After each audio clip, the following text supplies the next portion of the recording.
Voy a tocar la escala de Do.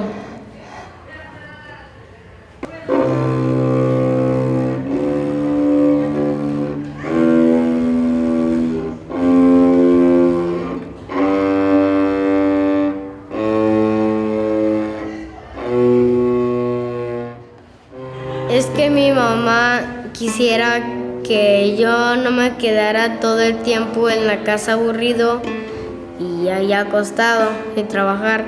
Ella me quiso meter para que yo estudiara el cello. Hola, ¿qué tal? Espero todos se encuentren muy bien. Mi nombre es Mariana Cruzuleta. Soy maestra en etnomusicología, arpista y docente como ustedes.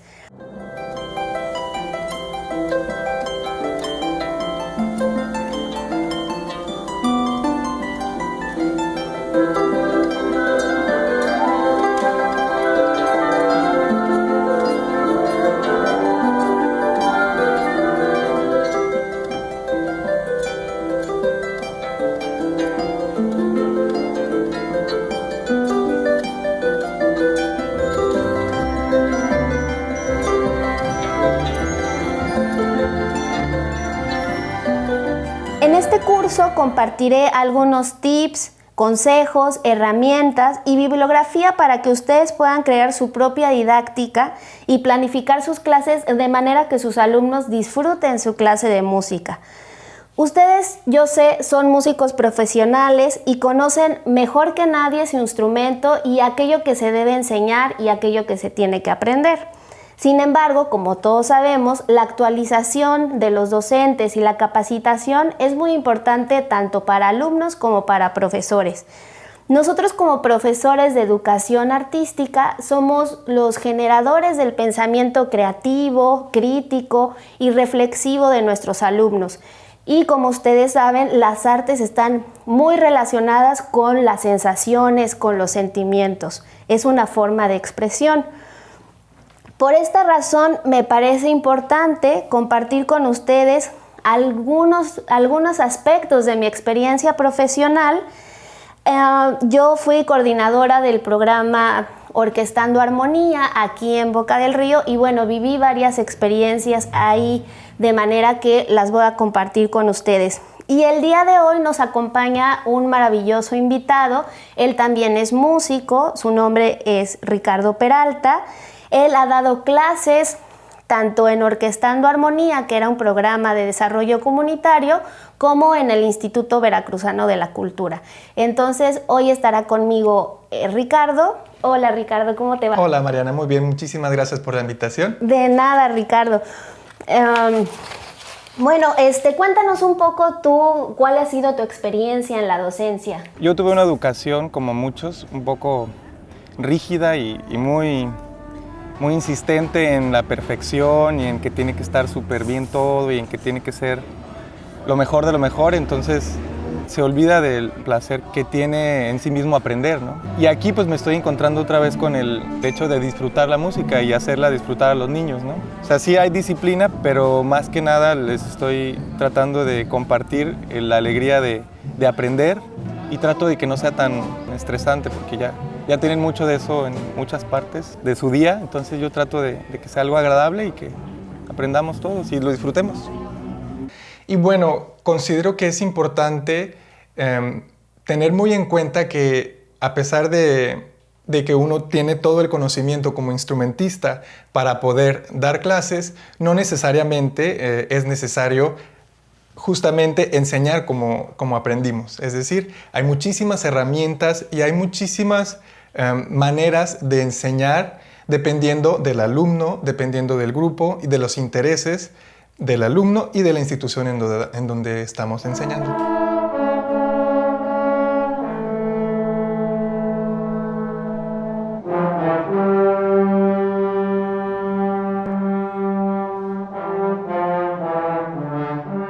Sí, claro, y además pues la música es también un arte, una disciplina artística transversal, ¿no? Es decir, no solo es música per se, ¿no? Uno se mueve, uno también involucra otros lenguajes artísticos Y bueno, también, por ejemplo, en la práctica musical, pues es una cuestión social, ¿no? Se tiene que construir la música, se tiene que escuchar al otro para poderla construir. Y bueno, también hay obras musicales que se basan, por ejemplo, en leyendas o cuentos u obras literarias. También hay otras que son muy interesantes que se basan en fenómenos matemáticos o físicos o en obras plásticas, ¿no? Entonces digamos que como que todas las artes aquí se ven involucradas. Y por eso me parece que es importante desarrollar esta sensibilidad de nuestros alumnos, ¿no? Independientemente de la edad que tengan, esto puede ser en alumnos niños, adolescentes o adultos, ¿no?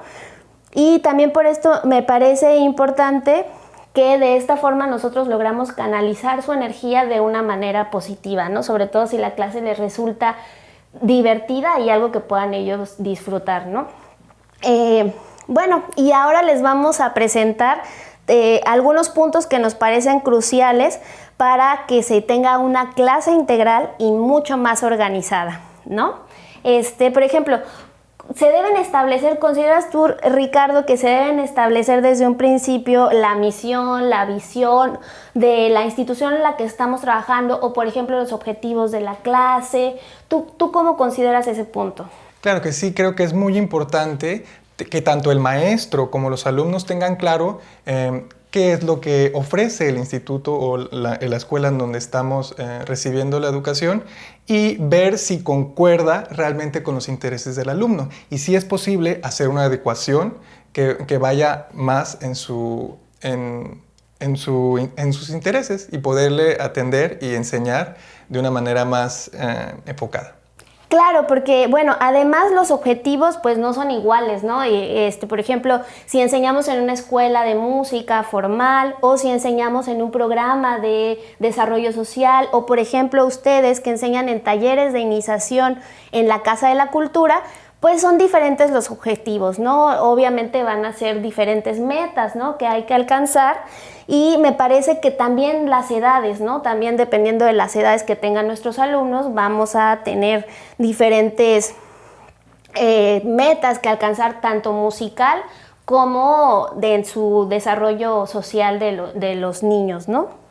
Claro que sí, es bien importante tener muy en cuenta la edad de los alumnos, pues no es lo mismo digamos, el momento cognitivo de un niño de 7 años a un niño de 10 o de 15. Es decir, la clase cambia totalmente y necesitamos otro tipo de estímulos, otro tipo de ejercicios, otro ritmo para dar nuestra clase. Entonces es importante saber qué edad tiene nuestro alumno y si es un grupo de edades variables, bueno, pues tenerlo muy en cuenta y poder hacer una planeación que vaya acorde al grupo. Claro, además me parece muy pertinente, por ejemplo, a la hora en que nosotros evaluamos a nuestros alumnos, no solo considerar sus destrezas musicales, ¿no? Es decir, si por ejemplo, si pueden hacer o no la lección 1 del Dalton de memoria, o por ejemplo, si son afinados al cantar, o si ya pueden ellos perfectamente conocer, por ejemplo, la escala más sencilla, que es la de Do, ya la pueden realizar en el piano, sino me parece que en estos talleres de iniciación musical, lo importante es, por ejemplo, tomar la música como una herramienta de socialización para empezar con nuestros alumnos. Les vuelvo a mencionar, ya sean niños, adultos o adolescentes, siempre es importante, por ejemplo, en esta forma de evaluación, pues no solo tomar esos aspectos en cuenta, ¿no? Es más, yo me preguntaría si realmente es necesario ponerles una nota musical en talleres de iniciación musical. Obviamente hay que hacer una evaluación para que también el instituto tenga claro cómo se ha ido desarrollando, los padres de familia, ¿no? También que tengan claro cómo van ellos avanzando en el instrumento, pero me parece que no son los aspectos que hay que evaluar, ¿no? En este sentido, por ejemplo, ¿cuál ha sido tu experiencia? ¿Tú qué aspectos consideras que se deben evaluar, sobre todo en este tipo de talleres que son talleres de iniciación musical?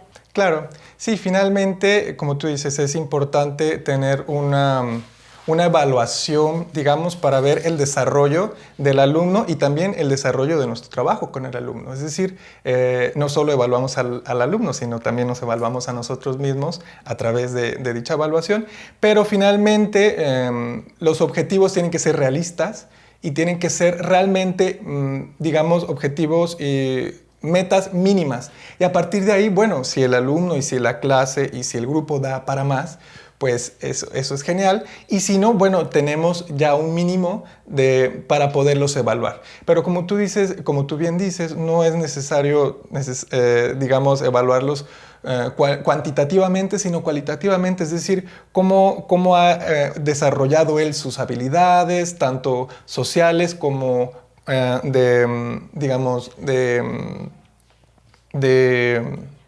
destreza musical. Sí, destreza musical o de coordinación motriz o sí, alguna cuestión musical. Entonces no necesariamente tiene que ver con si sabe las notas o no, si las toca correctamente o no, porque finalmente, bueno, la música no siempre sale en el momento de la ejecución como se trabajó durante todo el semestre, por ejemplo. Y en este sentido, Ricardo, que mencionabas, a mí siempre me ha funcionado la herramienta del juego. El juego, ustedes dirán, ay, va a hablar solo de niños, pero no, el juego siempre es importante porque nos ayuda a expresar lo que se ha aprendido y expresar también aquello que queremos que nuestros alumnos aprendan, pero de otra forma, ¿no? De una manera más divertida, de una manera en que el error no existe, ¿no? Porque pues finalmente es un juego, entonces no importa que uno se equivoque.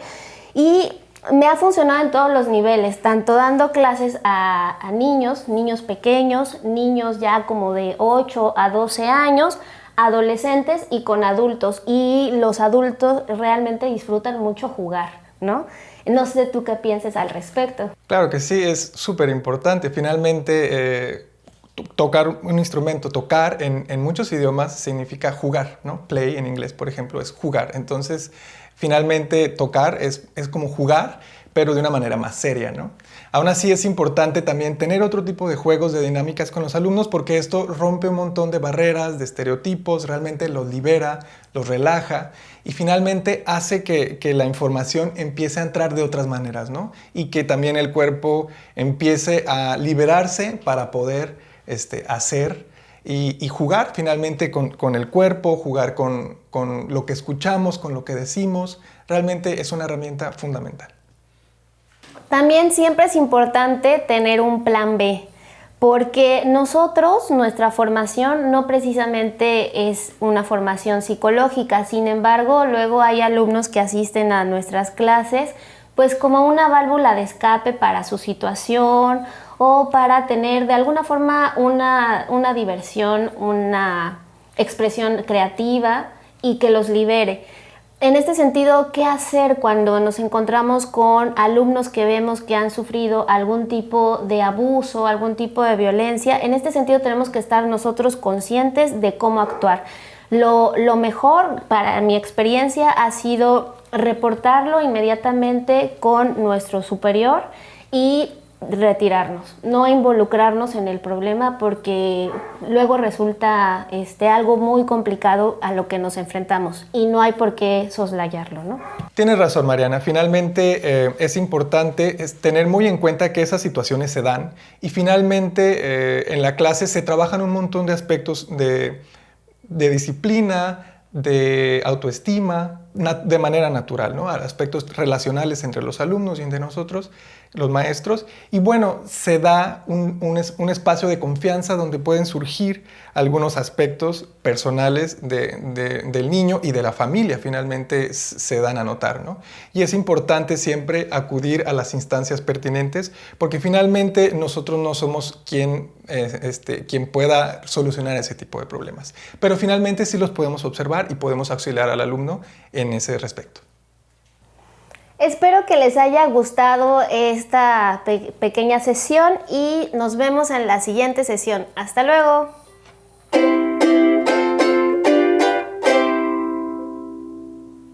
Así es, Mariana. Hasta la próxima. Hasta luego.